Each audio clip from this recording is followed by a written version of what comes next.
Bismillahirrahmanirrahim. Alhamdulillahirabbil alamin. Wassalatu wassalamu ala sayyidina Muhammadin asyrafil mursalin wa ala alihi wa sahbihi ajma'in.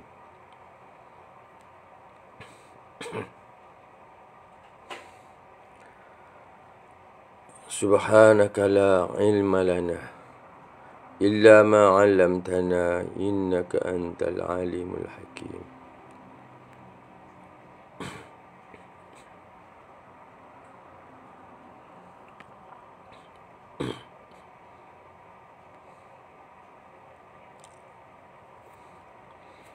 Rabbi syrah li sadri wa yassir li amri wahlul 'uqdatam min lisani yafqahu qawli. Amin ya rabbal alamin. Assalamualaikum warahmatullahi taala wabarakatuh, dan salam Jumaat pada sekalian sahabat. Minta maaf hari ini kita terlewat sedikit sebab bila kita keluar minum pagi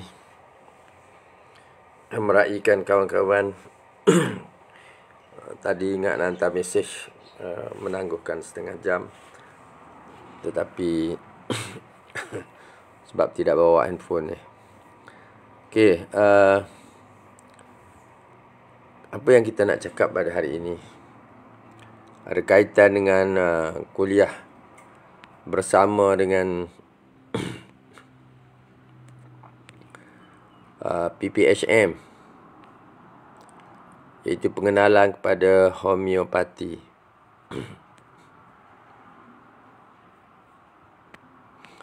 InsyaAllah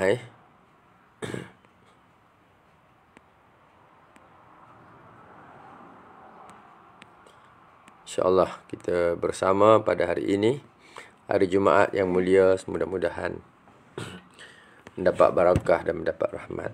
Kita sekarang sudah berada pada 2 hari bulan Rajab. Selepas Rajab, Sya'ban, selepas Sya'ban, Ramadan. Tidak lama lagi kita akan berhadapan dengan bulan puasa, bulan penuh rahmat, insyaAllah. InsyaAllah, semoga sahabat semua, ahli keluarga dan sekaliannya memperoleh kebaikan di hari Jumaat yang mulia ini. Okay, hari ini kita nak bercakap mengenai apa mesej sebenarnya buku Perubatan Homeopati yang kita terbitkan pada tahun 1997. Ini adalah sebuah buku yang klasik lah. Sudah genap 25 tahun menyambut berjubli perak pada tahun ini. Buku ini ya sahabat, apabila ia diterbitkan dahulu dan saya bawa balik ke rumah, arwah ayah saya membawa buku ini, membawa saya sekali untuk berjumpa dengan Datuk Yusuf Zaki Yaakob, pengasas syarikat Dian Sendirian Berhad, yang banyak menulis dan banyak menerbitkan banyak buku-buku, dan beliau banyak memberi rangsangan kepada saya untuk menulis. Dan ini sebuah buku yang bagi saya cukup mantap lah, kerana merangkumi apa yang diperlukan. Boleh digunakan untuk kursus, bukan sahaja kursus pengenalan homeopati, dan sepatutnya apabila kita bermula dengan pengenalan kepada homeopati, kita sepatutnya ada kursus lanjutan. Kerana ada bahan-bahan di dalamnya yang belum dibincangkan. Banyak. Kita bandingkan buat masa ini kita bandingkan. Sebab kita pun nak terbit satu buku lagi yang mungkin lebih kurang padatnya, dengan tambah maklumat yang lebih. Ini salah satu buku pengenalan kepada homeopati. Liz Charles, A Practical Introduction to Homeopathy. Ini tajuk hampir sama dengan buku yang bakal kita ubah suai dan namakan semula sebagai tajuk Homeopati, Perubatan Homeopati, Teori dan Praktis. Lebih kuranglah tajuk buku ini. Ia kata A Practical Introduction to Homeopathy, ataupun pengenalan praktikal kepada homeopati. So, apa yang ada dalam buku ini? Kita lihat. Satu, dia bawa pengenalan dan memperkenalkan apa itu homeopati. What is homeopati? How homeopathy began. How homeopathy works. Visiting a practitioner. Berjumpa, melawat practitioner, pengamal homeopathic classifications. Okey, ini yang dicerita dalam ni. Buku ni ringkas saja. Ringkas saja. Homeopathic classifications, muka surat 28. Classification apa yang maksudnya? Kamu ni jenis apa, dia kata. Bawah homeopathic classifications, dia kata typecasting. Which type are you? Maknanya kita boleh perbagikan orang-orang atau pesakit kepada beberapa kumpulan. Umpamanya kumpulan Arsenicum album, kumpulan Calcareaca, Graphites. Dia memberi ciri-ciri peribadi. Umpamanya Calcareaca dikata this type usually quiet, cautious and often overweight. Seseorang itu cenderung untuk jenis pendiam, berhati-hati dan kerap kali berbadan kebal. Kalau jenis Arsenicum album katanya, if any of your friends are perfectionists, they are likely to be classified as Arsenicum album types. These people are always on the go, are extremely ambitious and need constant reassurance about their health. Have breathing difficulties and headaches. Itu lebih kurang yang diberitahu. Mana jenis Arsenicum album ni orang yang perfectionist. Orang yang semuanya ingin sempurna. Tapi dia juga jenis bercita-cita tinggi. Dan berkehendakkan diberi keyakinan. Sebab dia orang yang kita sebut restless. Yang apa maksud restless? Resah, gelisah. Dia memerlukan reassurance. Itu contoh kita boleh ambil. Tapi ini pembahagian dia lah. And do it yourself homeopathy. Ini merujuk kepada bagaimana kita boleh menggunakan remedi-remedi untuk rawatan di rumah. Do it yourself homeopathy. Treating other people, getting to know, mengenal tubuh badan anda. Maknanya mengenai penyakit-penyakit sedikit yang dibawa masuk. Kemudian dicerita mengenai sistem-sistem badan. Itu saja. Sangat ringkas buku ni sebenarnya. Walaupun kita lihat besar, bergambar. Lebih kurang 96 halaman. Okay. A Practical Introduction to Homeopathy. Satu lagi buku. Semalam ada sahabat hantar kepada saya dalam bentuk soft copy daripada Brunei. Sebuah buku yang ditulis oleh Andrew Locke. Andrew Locke ni 20 tahun dahulu sudah menulis buku. Hampir 20 tahun dulu sudah menulis buku dan sebahagian daripada laman dia tu yang berkaitan dengan first aid. Saya pernah terjemah dah laman tersebut. Ada, dulu saya buat masuk dalam CD. Siapa yang membeli e-book homeopati dulu, kita masukkan. Tapi yang kemudian ni saya tidak masukkan. Okay, sesiapa yang nak beli e-book. Nanti kalau dia beritahu kata saya nak e-book Dr. Locke, first aid Dr. Locke, bukan Dr. Locke. Bukan kesemuanya saya masuk, saya refer pada first aid. Sebab dia berbeza dengan first aid yang saya sendiri buat terbit sebagai buku. Boleh info, kita boleh masukkan. Dan ini ialah buku Dr. Locke. Okay, yang mana sahabat daripada Brunei ataupun awam pintar pun dulu saya ingat ada juga hantar. So ini buku The Complete Guide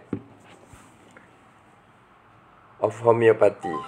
The Principles and Practice of Treatment with a Range of Self-Help Remedies. Ini dia cerita. Apa yang ada dalam buku ni? Prinsip dan praktis dalam merawat with a range of self-help remedies. Dengan beberapa remedi yang boleh dikendali sendiri. Okey. So apa yang ada dalam kita lihat? Dia memperkenalkan bahagian introduction, kemudian homeopati past and present. Itu merujuk kepada sejarah homeopati. Sejak Dr. Hahnemann dan sehinggalah sejarahnya hingga ke hari ini, bagaimana homeopati berdiri pada waktu ini. Gelap cerah, terlalu terang. Terlalu terang, minta maaf. Kemudian dia bahagian, penting juga. Okey, di sini disebut bahagian vital force. Bahagian vital force. Puan Noriza tak masuk lagi. Baik. Kemudian dicerita juga the constitutional type questionnaire. Soalan-soalan berkaitan dengan jenis-jenis konstitusi. Ini bahagian yang saya tidak beri fokus sangat di dalam buku Perubatan Homeopati. Tapi dalam buku orang putih, buku Mak Saleh ni memang diberi. Okay. So sebenarnya ini adalah buku yang baguslah untuk kita kenal remedi, untuk beri kepada jenis-jenis, untuk nilai jenis-jenis orang. Okay, umpamanya di sini dia kata Arsenicum album type. Ada gambar orang sekali yang diberi untuk kita kenal remedi ini. Siapa yang gemar kepada Arsenicum album? Okey, siapa yang cenderung kepada remedi graphite? Okey, siapa yang cenderung kepada, dia type saja tak banyak. Hanya kepada remedi-remedi yang jelas dari segi rupa diri, konstitusinya sahaja yang dibawa masuk. Okey. So types ni memang ada, tetapi tak banyak pun yang boleh dibincangkan. Dia ada types dia. Sini calcarea cup, graphite, mercurosol, ignatia type, natrium mure ada type. Tak banyak. Phosphorus ada type, versatila, silica type. Itu habis. Habis but types tu dia bawa masuk pada remedy. Dia bicara mengenai remedies di bawah tajuk common remedies. So remedi-remedi lain yang sukar untuk kita klasifikasikan type dia. Ada aconitum, allium cepa, apis, arnica, calphos, bryonia, simicifiga, ipecac, ferrophos. Banyak. Dia berkaitan dengan remedi-remedi. Kemudian ada juga remedi-remedi kurang penting yang dimasukkan. Okey, kaedah pembentangan ni dia berbeza-beza antara pengamal atau penulis. Cara bagaimana dia nak persembahkan memperkenalkan remedi itu berbeza. Sini ada sabadilla, ada cactus grand, banyak juga remedi yang dimasuk ni. Saya ingat mungkinlah sampai 40 juga. So, kemudian dia bicara mengenai contoh-contoh sakit. Contoh-contoh penyakit, aches and pain, sakit-sakit. So, sakit tu bagaimana kita nak rawat. Ada table dia. Ada table yang diberi. Kemudian ada table berkaitan dengan headache, sakit kepala, berkaitan dengan rawatan gigi, mulut dan gusi. Cold, cough and influenza. Demam selsema, batuk-batuk dan flu.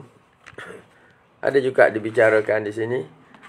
Ini contoh sampel-sampel yang dibawa masuk. Skin and hair. Okey, itu saja. Kemudian dia cerita pasal diet sedikit, pemakanan. Juga first aid. First aid ni memang selalu tidak ditinggal lah. Jarang pengamal tinggal dalam kuliah pengenalan kepada homeopati. Okey, so itu contoh. Banyak. Ada buku yang kecil seperti yang ditulis oleh Sylvia Treacher. Buku nipis yang tak ada gambar-gambar. Kecil lagi daripada buku saya Perubatan Homeopati ni. Ada juga pengenalan yang bagus juga. Tapi begitulah kaedah-kaedah pengenalannya. Satu yang missing dalam buku-buku tersebut. Dia mungkin cerita pasal biokimia, tetapi dia tidak spesifik pada biokimia. Biokimia ni bahagian lain. Boleh cerita dalam buku yang lain. Apa lagi yang kita boleh kata yang akan membezakan. So apa yang ada dalam buku kita ni, buku yang pertama ni, yang kedua lain. Sejarah. Okey, betul kita masuk ini sejarah. Penting sejarah ni. Kita ni sebab kita di Malaysia, kita perkenalkan sejarah ni kepada dua bahagian. Satu sejarah Dr. Hahnemann. Sebelum beliau menemui homeopati, kemudian perjuangan dia, kemudian apa yang berlaku selepas Dr. Hahnemann. Memang kita belum masuk pada buku yang pertama ini. Tapi mesej yang kita cakap pasal mesej buku ni, kita mesti beritahu sejarah ilmu perubatan homeopati. Dan oleh kerana itu dalam buku terbaru nanti saya akan masuk yang apa yang berlaku selepas Dr. Hahnemann. Di mana ia berkembang. Di England, di Amerika Syarikat, di India, hingga ke Malaysia. Kemudian kita ada satu bab baru yang kita sebut perkembangan homeopati di Malaysia. So, itu sebab kita detailkan. Dan kita hendak raikan tokoh-tokoh, beberapa tokoh penting yang kita nak raikan di dalam buku yang baru nanti. Yang tu tidak ada. Meraikan tokoh-tokoh tak ada dalam buku ni. Tapi nanti ada insyaAllah. Kita cerita buku yang belum ada, ya sahabat, minta maaf. Tapi itulah gambarannya buku. Sebab apa kita nak bagi satu kelebihan buku baru berbanding buku ini. Tapi buku ini, perubatan homeopati, kita jadikan teks utama dalam kursus pengenalan. Kerana bahan dia penting untuk kita mengenal homeopati. Umpamanya bab kedua. Bab kedua ini tidak dapat tidak. Mana-mana buku pengenalan pada homeopati yang saya sebut dua tadi, dia ada bahagian falsafah. Apakah falsafah sistem perubatan homeopati? Dia mesti perkenalkan vital force. Dia mesti perkenalkan undang-undang similia similibus Charonto ataupun undang-undang seraksi. Dia mesti memperkenalkan undang-undang single dose, single remedy. Sekarang ramai orang tergelincir daripada single remedy. Dicampur macam-macam. Okey. Ada bahagian itu nanti saya nak bercakap nanti. Tak tahu bila. Berkaitan dengan jenayah dalam homeopati. Orang yang campur-campur dilution, kemudian menjual dilution yang tak tahu. Ciri-ciri tidak tahu, tidak pernah di-proof itu. Itu adalah jenayah dalam homeopati. Saya akan cerita bab itu. Sampai masa saya akan cerita. Sebab bab itu sebenarnya menyentuh hati ramai orang yang terlibat. Okay? Tidak ramai. Ada orang kriminal dia tak ada teruk sangat. Tapi ada orang kriminal dia sangat dahsyat. Kalau tidak, bagaimana lahir dilution yang ada 10 remedi, 20 remedi di dalamnya. Sangat dahsyat. Tergelincir jauh daripada prinsip perubatan homeopati. Okey. So, kita cerita falsafah. Falsafah. Kita cerita mengenai apa lagi? Undang-undang. Banyak undang-undang. Law of cure, undang-undang undang-undang minimum dose. Semua tu kita cerita. Dia banyak. Lepas itu, bab situ, habis bab falsafah ni, kita ada keterangan tentang membezakan penyakit akut dan penyakit kronik. Penyakit akut dan kronik ni ada bicara dalam buku ni. Tetapi dalam kelas introduction kita tak sentuh banyak. Sebab apa? Masa tak cukup. 16 jam. Saya tu sebenarnya tidak cukup. Tapi ini adalah satu perkara penting. Lebih penting daripada itu, dalam bab kedua ialah pemilihan penawar. Bagaimanakah remedi-remedi itu dipilih? Okey, tapi ceritanya lebih banyak dalam bahagian farmasi. So, kita adalah dalam buku ini pengenalan kepada farmasi. Ini juga bahagian penting untuk kita kenal bahan-bahan ubat, bagaimana diberikan, apa kategori-kategori ubat tu, klasifikasi daripada potensi, dari segi potensi. Ada panduan umum mengamal homeopati, pantalara homeopati. Yang ni kebanyakannya kita tidak cover. Tapi dalam kelas yang pengenalan yang dahulu, satu yang kita tidak cover dan harus kita belajar ialah praktik homeopati. Bahagian appendix ini praktik homeopati.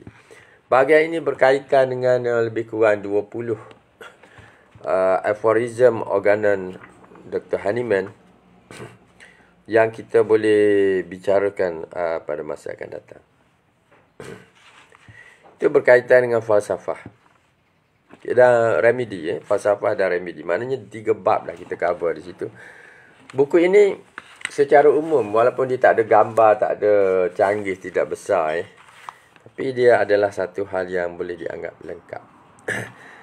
Bab keempat, rawatan first aid homeopati diberi secara detail, sangat detail. Dalam buku perubatan homeopati ni, ditunjukkan, diterangkan secara detail bagaimana nak merawat luka biasa, luka lacerated wounds, laserasi, melelas, cedera terbakar, bagaimana kita nak rawat.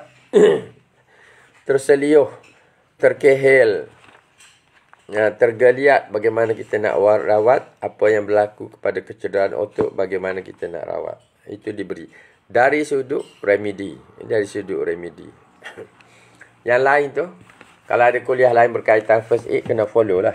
Tapi dari segi remedinya, insya-Allah lengkap sebagaimana yang dicatat.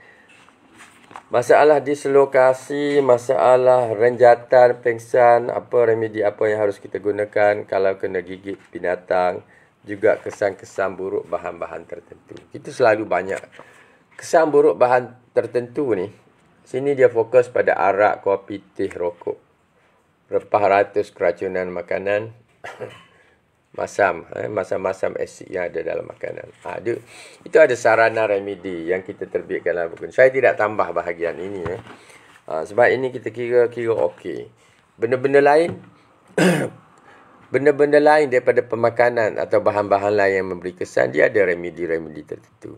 Itu kita masuk bab materia medika. InsyaAllah kita akan belajar. Ada orang yang alah dengan susu. Ada yang orang yang alah dengan makanan sejuk. Ada orang yang alah dengan gatal-gatal. Dengan masalah kulit dia. Itu remedi-remedi yang berasingan. Tapi maknanya buku ni telah menyantuni bab mengenai kesan-kesan buruk bahan tertentu. Tidak ada buku yang beri secara sempurna 100%. Tapi kalau kita boleh beri sebahagian besar daripadanya, sangat baik. Okay, satu bab pengenalan materia medika. Okay, so dalam buku baru kita tidak namakan materia medika sangat. Kita sebut pengenalan materia medika. Okay. So kumpulan hubungan penawar ada dalam tu, dan kemudian ada remedi-remedi yang kita bicara dalam tu. Dalam buku ini ada lebih kurang 25 ke 28 remedi. So bila kita nak terbit buku baru, dia ada lebih daripada 35 remedi, insya-Allah. 35 ke atau lebih. Tengok kita buat finishing dalam seminggu dua ni, kita buat finishing. Okey. Kenapa remedi dalam buku-buku seperti yang saya tunjukkan tadi? Kita nampak kaedah dia lain. Nanti orang query. Bila baca buku ni, cerita katakan dia kata ada ciri-ciri umum remedi, kemudian dia ada symptoms better, symptoms worse. Maknanya sakit itu lega dengan apa, melarat dengan apa. Kemudian ada self-help. Dia ada self-help, key users, kegunaan utama dia. Tapi dia ada part, dalam setiap remedi itu ada parts. Ada juga yang memperkenalkan remedi, apakah nama remedi secara saintifiknya dipanggil apa, secara biasa dipanggil apa, apakah sumber kepada remedi tersebut, haiwan ke, tumbuh-tumbuhan ke, dan kalau tumbuhan bahagian mana yang diguna, bahagian akarnya ke, kulitnya ke, bahagian bunga ke, daun ke, atau keseluruhan pokok. Seperti perubahan bak, kita ambil kulit pokok quinine. Okey. So dalam buku ini juga ada constitutional type. Okey, kenapa saya punya buku dan yang terbaru pun saya akan follow, saya akan follow buku perubatan homeopati. Ini tu kursus yang akan berlangsung lagi 2 minggu ni, kita memang akan follow buku ni dan buku lain yang bersama dengannya. Okey. Saya bagi tahu apa yang kita rujuk kepada materia medika dalam buku perubatan homeopati. Saya tidak ingin ubah sedikit pun. Kita boleh ubah, tapi saya hendak meraihkan materia medika yang ditulis oleh Dr. Tiu Lian Eng, guru saya. Guru saya menulis satu materia medika yang ringkas. So yang ringkas itu saya kumpulkan dan saya buat pembahagian semula. Itu yang saya masukkan dalam buku perubatan homeopati.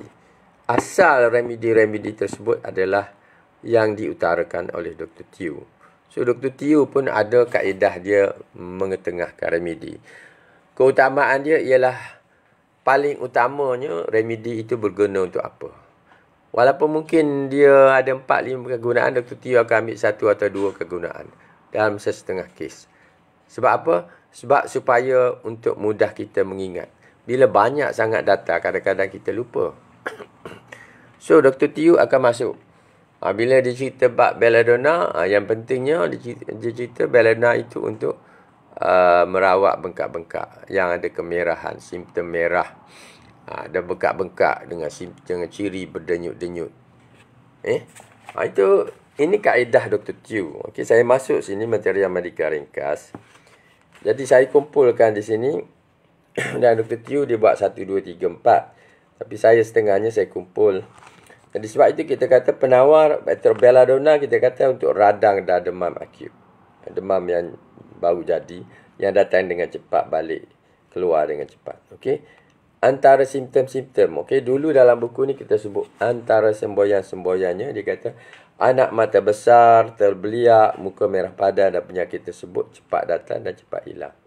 Kita ingat ada 3-4 simptom tu kita ingat. Tak payah fikir yang jauh-jauh lah. Sebab yang pentingnya peringkat awal ni kita nak mengingat remedi itu. Kalau ada 10 maklumat diberikan pun kita tak ingat semua. So ini fungsi buku pengenalan. So belladonna biasanya dipakai dalam kes katanya sesemua selepas gunting rambut. Ini spesifik. Selepas berlaku pertukaran udara, sakit kerongkong, sakit kepala, sakit telinga, demam balun, sawan, nak tumbuh gigi, bisul. Itu penyakit yang disenaraikan yang berguna belladonna untuk penyakit tersebut mesti berserta dengan simptom-simptom yang disebutkan di awal tadi. Maknanya muka merah padam, mata nampak terbeliak, penyakit itu datang tiba-tiba kemudian balik pun dengan tiba-tiba. Itu ciri baru boleh sesuai untuk beri pada orang sakit telinga, demam balun, sawan, nak tumbuh gigi dan sebagainya. Sesuai dengan ciri dia. So, agravasi disebut juga oleh Dr. Teoh, sangat sensitif dengan pergerakan, disentuh cahaya dan bunyi. Itu memang menyebabkan simptom melarat.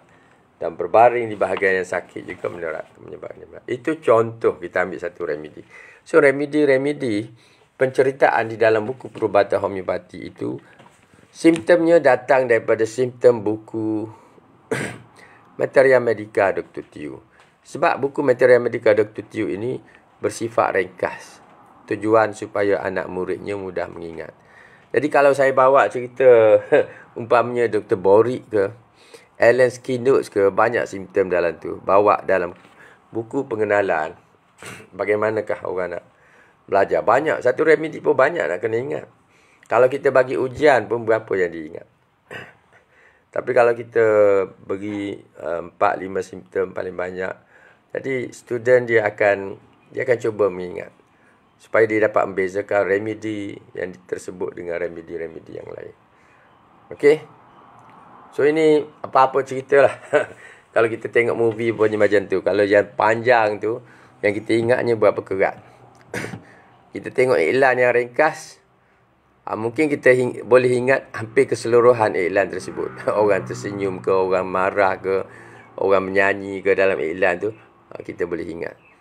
Tapi kalau diceritakan, bagi satu cerita macam Hindustan panjang, kita boleh ingat dan ceritakan dalam 5 minit ke 10 minit. Tidaklah sampai 3 jam. Tapi itulah gambarannya. So itulah kandungan. So message kita dalam buku perubatan homeopati, masuk ke Materia Medica, ialah untuk bimbing pelajar ingat, kenal dan ingat remedi tersebut dengan beberapa simptom utama. Dia memang banyak remedi pelbagai guna. Belladonna itu pun pelbagai guna. Chamomilla pun pelbagai guna. Dulcamara ke pelbagai guna. Semua tu remedi yang banyak guna. Tetapi kalau kita bawa senaraikan 20 kegunaan dalam tu dan tidak memberi kesan, tidak berguna juga. Itu pergi level lain. Kita masuk bab Materia Medica, kita pergi pada satu level yang kita boleh belajar secara detail remedi. Itu. So, buku pengenalan. dia mesti adalah ranting-ranting dia. Selepas kita belajar pengenalan, kita belajar rantingnya. Di dalam buku ni ada bab biokimia. Biokimia diberi ringkas, sedikit contoh rawatan. Dan ada sejarah dia. Tetapi kalau kita pergi pada buku biokimia, kita akan baca, lihat buku dia yang detail, cerita dengan mengenai 12 remedi dia. Walaupun 12, tapi bila didetailkan dia menjadi panjang dan lebar. Itu insya-Allah. Itu sebab rancangan saya bila banyak rancangan ni saya tak boleh nak sempurnakan semua. Nanti saya akan susun balik semua perancangan kita Jubilee tahun ini. Ada yang kita cancel, tidak ada masalah. Tapi kita ganti dengan sesuatu yang mungkin kita dapat lakukan dengan lebih baik. Dan antaranya ialah menerbitkan buku-buku. Dan buku biokimia sebenarnya salah satu buku yang ada idea kita untuk menerbitkannya. Bahkan ISBN untuk buku biokimia homeopati ni, saya sudah register lebih kurang tahun 2021 ke 2022. Dah lama dah. 20 tahun dah ada ISBN tetapi buku tak terbit lagi. Tak sempat. Kita duduk fokus pada idea yang datang pada masa itu dan kita raikan idea tersebut dan terbitkan macam-macam buku, tapi bukan biokimia. So biokimia ni adalah buku akan datang sekiranya dipanjangkan umur, tidak disibukkan oleh benda-benda sampingan, benda yang orang lain boleh buat. Ini saya tengah fikir ni. Nak buat convention, saya berkata convention ni orang lain boleh buat sebenarnya. Kita tak perlu fokus. Kita harus fokus pada orang lain tak buat. So kita terbit buku dah 14 buah. So ini kerja yang orang lain jarang. Orang lain biasanya dia terbit 1-2 buku lepas tu tamat lah. Kita sudah ada banyak dan ini adalah satu yang kita kata sebagai satu rekod best practices, amalan baik. So amalan baik ni bila nampak baik, saya nampak kita kena beri fokus lah. Bahagian lain tu, bahagian yang orang lain boleh ambil pengurusannya, kita serah pada orang lain. Kalau tidak, kita tak boleh bekerja, sahabat ni. Saya pergi juga klinik. Kalau kita fokus pada klinik, kita boleh cemerlang dalam klinik, tapi kita fail bahagian lain. Ramai sahabat-sahabat kita cemerlang dalam klinik. Mendapat pelanggan harian, puluhan orang datang hadir untuk menunggu dapat rawatan. Hebat, dia fokus pada klinik. Saya fikir balik perkara ini dan saya kata, saya tidak boleh fokus pada benda ini. Semua benda yang kita kena buat, kena fokus. Kalau kita buat banyak perkara, kita akan fail. Kita tidak akan cemerlang. Kita kena fokus. So, antara orang yang hebat umpamanya dalam buka klinik ini, Dr. Hassan. Dr. Hassan Saleh tu hebat. Klinik dia. Ramai orang. Dulu klinik Zuhairni pun hebat. Itu hebat. Sebab dia fokus pada klinik. Saya tidak boleh fokus pada semua benda. Jadi ada event tu sepaksa saya cancel. Saya minta maaf. Nanti mana-mana yang telah terlibat saya akan hubungi. Dan bab terakhir dalam buku ini juga kita cerita pasal homeopati dan Islam. Kita tak ajar berkaitan homeopati dan Islam ni. Masuk kelas pengenalan betul. Tapi ia adalah satu bahan untuk perbincangan, untuk orang berfikir sejenak. Apakah homeopati ini, sejauh mana dia relevan untuk orang-orang Islam menggunanya, relevan dari segi bahan-bahannya, tidak ada dadah ke umpamanya, dari segi falsafahnya, ada unsur ketuhanan ke, ada unsur kepercayaan pada gaib ke. Ini semua isu-isu yang ada dalam hubungan homeopati dengan Islam. Tapi kita tidak raih dalam kursus. Itu adalah bahagian yang kita sarankan dibaca supaya kita dapat menyelami ilmu homeopati ini dari sudut kepercayaan kita. Okey. Itu. Last kali dia ada bahagian bab glossary. Glossary. Glossary ini pun ada mesej. Bila saya masukkan glossary ini, sepatutnya kita masuk dengan makna dia sekali. Makna dia ada dalam konten. Di hujungnya kita cuma masuk istilah-istilah supaya orang lihat istilah tu dia refer balik. Maknanya istilah itu penting. Refer ada keterangan ataupun definisi di dalam buku tersebut, tetapi tidak secara direct. So, glossary ini penting.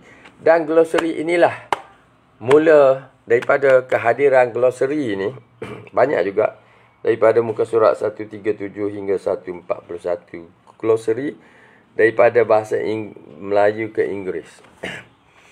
Jadi daripada glossary inilah kita dapat terbitkan buku Kamus Istilah Perubatan Homeopati.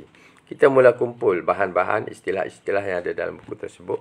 Kemudian kita kembangkan lagi. Bila kita terbit buku lain, kita dapat ada istilah-istilah baru yang berkaitan dengan farmasi, berkaitan dengan herba, berkaitan dengan istilah-istilah yang biasa orang guna dalam rawatan, pengubatan umpamanya. Semua itu kita kutip dan kita susun dalam buku Kamus Istilah Perubatan Homeopati. So, untuk kita direct pergi pada makna setiap istilah tu, itu sebab kita dalam kuliah kita wajibkan beli buku Kamus Istilah Perubatan Homeopati. Sebab makna-makna the meanings of the terminology ada dalam buku ini. So, buku ini adalah wajib. Memang semua, bila nak ambil buku kursus pengenalan keberadaan homeopati, kita wajibkan kamus supaya senang kita rujuk dan lihat makna dia. Kalau kita kurang faham, kita boleh dengan cepat lihat. Boleh juga lihat dalam buku yang asal. Tetapi kita ada pencarian lah sedikit. Kita tidak boleh rujuk direct. So, glossary ini kita raikan dalam buku terbaru. Kita lagi banyak lah. Pastilah lagi banyak sebab bila bab kita tambah banyak. Kita nak tahu apa makna COVID-19. Kita nak tahu apa itu SARS. Kita nak tahu apa itu MERS-CoV. Kita nak tahu apa itu pandemik. Kita nak tahu. Yang tu belum ada lah. Benda-benda baru tu belum ada dalam buku kamus. Itu kena tambah sendiri. Tetapi istilah dia tu, insya-Allah bila kita terbit buku revised edition, kita akan tak senarai tambahkan istilah-istilah yang penting dalam perubatan homeopati.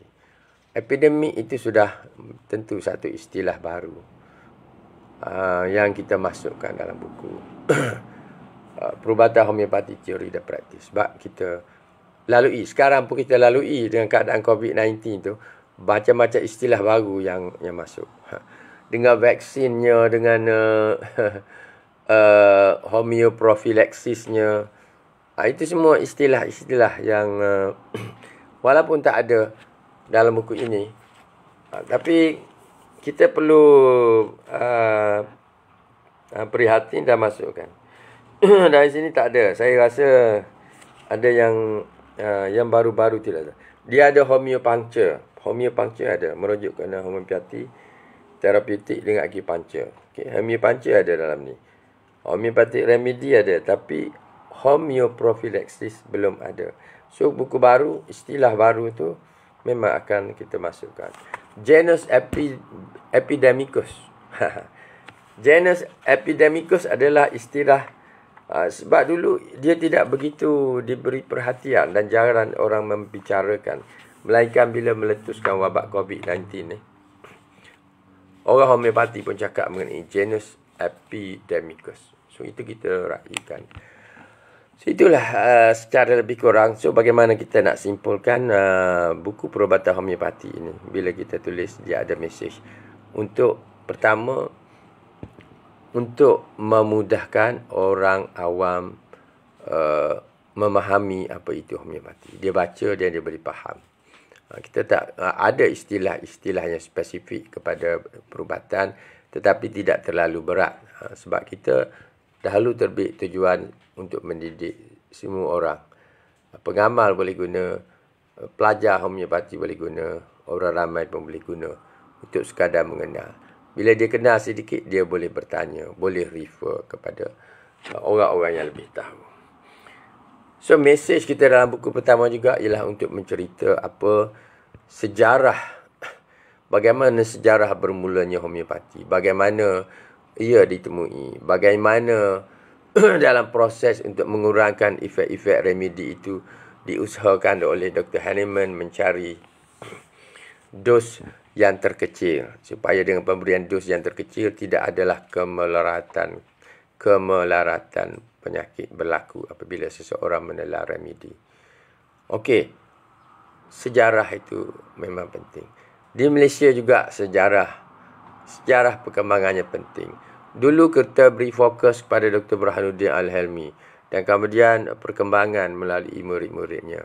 Mungkin buku baru ini kita juga akan fokus, tetapi kita fokus juga kepada siapakah orang yang awal yang memulakan starting homeopati. Yang dulu kita kurang beri fokus dan rupanya ada isu berkaitan dengan siapa yang memulakan homeopati di Malaysia. Okay. Mungkin kita tidak selari dengan majlis. Minta maaf.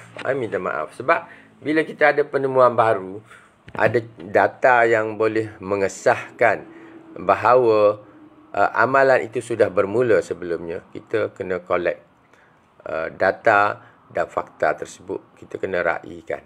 Ini kita tak boleh biarkan dan membiarkan orang mengheret kita mengikut arus yang dikehendaki.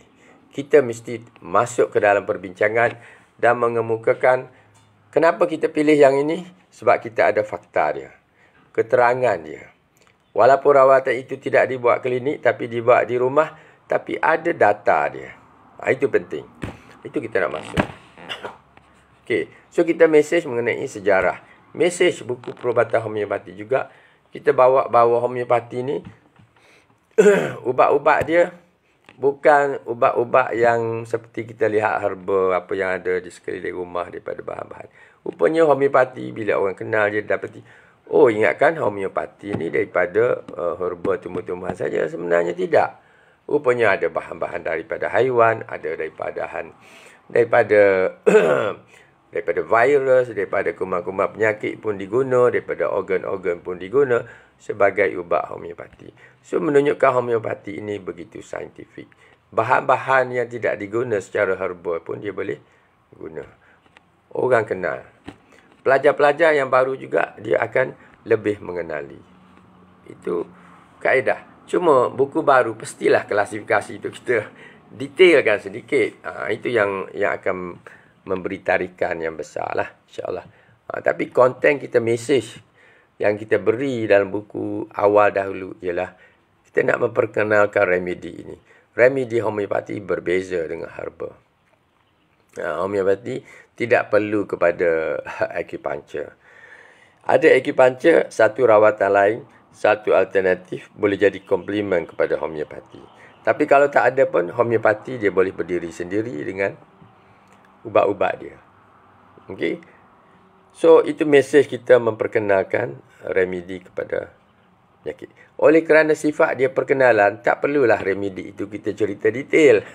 Seperti di buku Dr. Borik itu very, very detail. So, tak bolehlah orang yang baru nak belajar, kita cerita yang detail. So, kaedah yang diperkenalkan oleh Dr. Teoh itu sangat bagus. Saya ambil kaedah itu. So, insyaAllah, siapa yang telah memilikinya dan telah mencuba-cuba, dia dapat rasa kesan daripada catatan yang diberikan oleh Dr. Teoh dalam penulisan material medikanya. Kita juga, apa lagi yang kita nak rumuskan di sini? Tadi glossary kita dah sebut. Biokimia. Biokimia itu rumusan lah, tadi kita pun dah sebut. Itu adalah pengenalan, walaupun kita nampak agak detail sebab kita letak dia dalam satu bab, jadi kita tambah di situ. Selain sejarahnya, kita masukkan material medika very, very sangat ringkas dan kita masukkan juga contoh-contoh kegunaannya. Kalau kahak kita warna sekian, apa remedinya? Kahak dia cair lendir, apa remedinya? Kalau pekat warna kuning, apa remedinya? Ada juga cerita situ. Maknanya, dalam buku, walaupun dia pengenalan, biokimia itu kita sudah masukkan unsur terapeutik dalam tu. Boleh perasan ya sahabatnya. Unsur terapeutik. Okey. Umpamanya absces. Yang mula sekali kita ambil absces. Apakah remedi pertama yang harus diberikan? Ferrum phos. Okey. inflame. Mula-mula inflame. Okey, peringkat kedua bengkak tapi tak ada nanah. Dia kata kalimio. Bila muka menanah, guna silika. Okey. Kalau darah kotor, beri kalisaf. Kalau penanahan itu sudah pecah, bagi kalkariasa. Contoh, ini pun sangat berguna.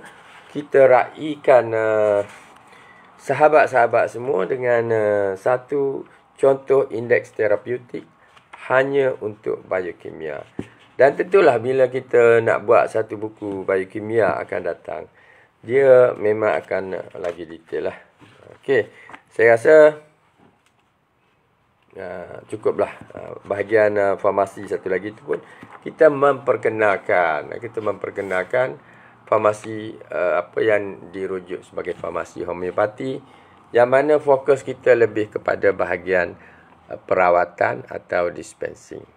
Okay, farmasi ni dia luas, banyak kalau dekat universiti pun di satu kursus saja ada bahagian farmasi. Bukan farmasi saja, yang dipotong-potong lagi menjadi lebih kecil. Tapi kita sudah memperkenalkan farmasi. Tajuk kita tukar daripada tata cara memberi penawar, kita buat pengenalan farmasi. Satu tajuk yang fokus pada farmasi. So itu sahaja sahabat untuk hari ini. Sebab di samping kita nak meraihkan kursus pengenalan homeopati PPHM yang akan bermula pada 20 hari bulan Februari, lagi 2 minggu nanti. InsyaAllah InsyaAllah kalau berjaya diadakan, tidak ada aral melintang, teks paling asas bagi kursus adalah perubatan homeopati. Buku wajib lah, siapa yang belum ada. Mereka yang belajar homeopati kebanyakannya dah ada. So, itu saja untuk kita sembang pada pagi ini. Mudah-mudahan apa yang disampaikan pada pagi ini memberi barakah, memberi rahmat, memberi banyak manfaat pada semua kita lah, sahabat, anggota keluarga dan sesiapa yang bersama kita dalam live ini. Okey. Assalamualaikum warahmatullahi taala wabarakatuh. Sampaikan salam dan salawat kepada junjungan Rasulullah sallallahu alaihi wasallam. Assalamualaikum warahmatullahi taala wabarakatuh.